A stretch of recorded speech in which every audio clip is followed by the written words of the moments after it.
Welcome to Out Your Inner Awesome. This is Hippolyte, your inner awesome architect. And today, we're going to be talking about 2 effective strategies that will teach you how to get out of your own way in order for you to attract your ideal partner. Have you ever wondered why so many men out there are not finding their ideal partner when they have a phone in their pocket 24 hours a day that can give them access to anyone in the world, thousands and thousands and thousands, I would even say millions of men around the world, and they have yet found the ideal partner while they are craving it? Have you ever wondered why? I'm going to tell you why. I've experienced it myself. Back in the early 2000s, I was diagnosed with HIV. Back then, HIV was really a big deal. And at that moment, I really wanted to give up on life. I even had suicidal thoughts. I thought I was not good enough. Whoever could be attracted to me. I'm damaged good. So anybody that would come and talk to me, guys that I would meet, I would be scared to talk to them. I would take everything personally on how they were when they were in interaction with me and not telling me the things that I wanted to hear. And it's not until that I took a step back and learned from the experiences of what HIV was here to teach me that I started really to look at what was happening from a clear perspective.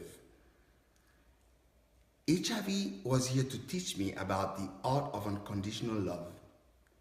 HIV was here to teach me about the art of compassion.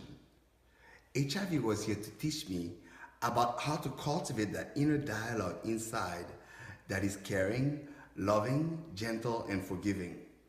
Not until I've learned that I was able to really see things from clear lenses.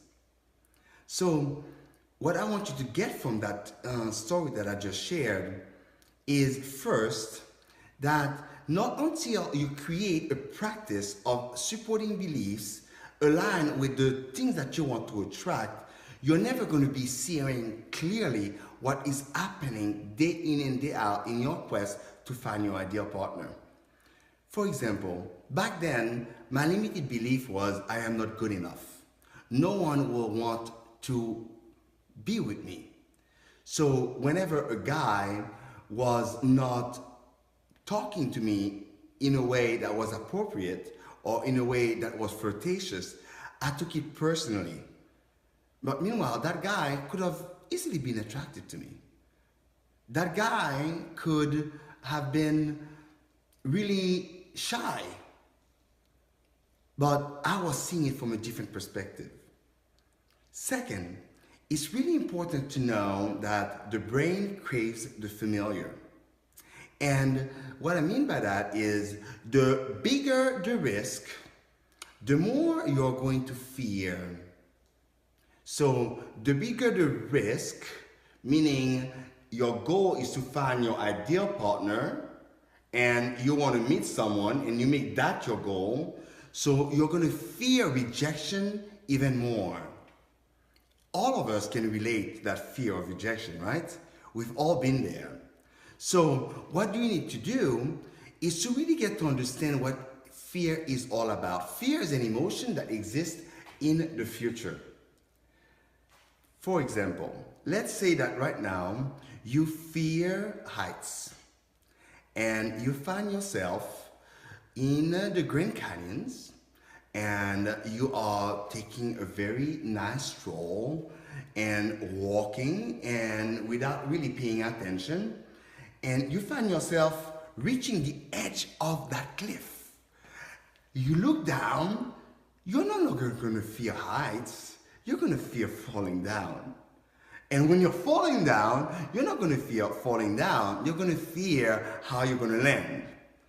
So fear is an emotion that exists in the future. So how do we harness it? We harness it in two ways. One effective strategy is by being able to predict into the future by acquiring knowledge.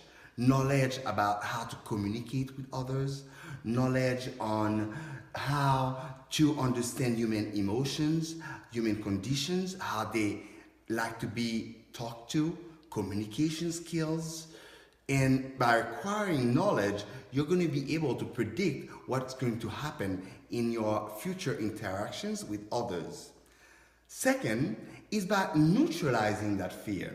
And what I mean by that is to really enact the person that you want to be. And what I mean by enact is not fake it till you make it. It's really to visualize yourself embodying the behaviors and feeling the emotions of that person that you want to be when you're finding your ideal soulmate and while you're in conversation with that person. And that way, you're going to be neutralizing that emotion of fear. And how do you do that? Is by practicing. What I do with my clients, I go to a process called role playing. And they role play day in and day out with everyone, every single day, who they are going to be in order for them to find that ideal partner. And these are the skill sets that I will be teaching you during the program Inner Awesome out on video. So what is the key lesson here, guys? The key lesson here is to really understand that the goal is not about finding the ideal partner. The goal is to understand, who am I going to be day in and day out? Who do I need to be? What behaviors do I need to demonstrate? Am I being the example of the second best version, or I would say the first best version of the person that I want to be in that relationship? Am I being the one? Am I being the one that I want to attract? So now I'm going to throw that question back at you. Are you ready? Are you ready to be the one? If you are, join us in that amazing program that is going to take 6 weeks. And the transformation that you're going to have is going to be simply incredible. Guaranteed. Thank you. Love you.